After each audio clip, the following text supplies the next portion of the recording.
Hey guys, so back again today with another tutorial for you.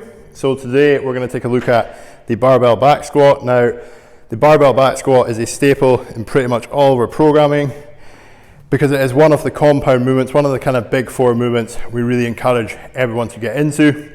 Primarily a lower body builder, so great for building the quads and the glutes, but it kind of hits the full body in the process, great core builder as well. So slightly more advanced progression off the squat, but I'm going to take you through the main variation that we programmed today, which is the high bar squat, okay?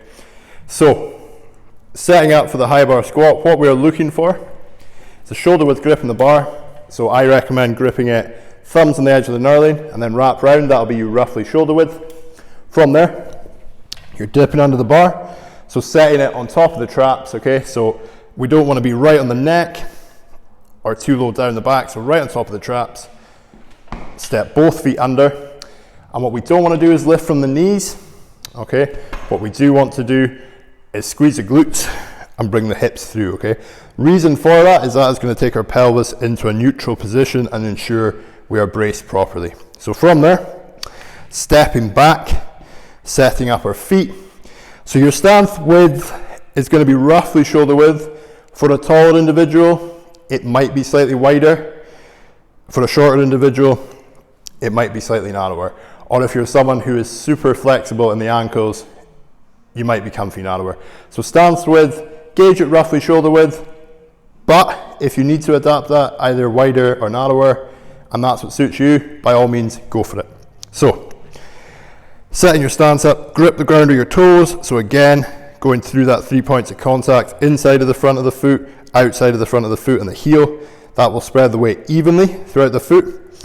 We've created that tension in our glutes and core, and from there what we're doing, shifting the hips back, sitting all the way down into the hips drop just below the knees, drive back up. So the whole time, thinking about keeping tension in the quads and the glutes, drive back up. One other little tip, guys, that I missed there was with your elbows, think about keeping them tucked in and down, okay? So we want to try and keep a straight line almost between your elbows and the bar.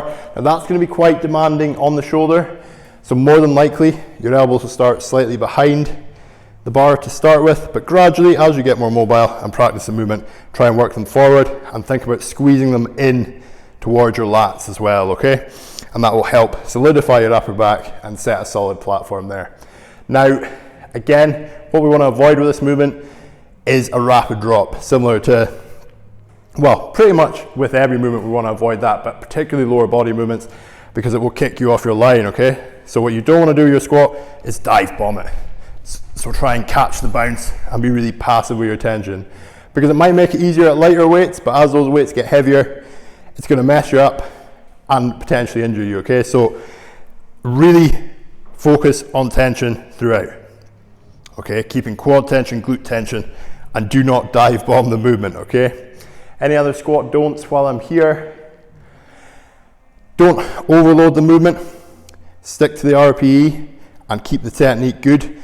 What tends to happen with a high bar if you load it heavy is the back will compensate. So if you get to a point where you're coming up like this and your back's doing the work, you've gone too heavy. Drop the load, okay?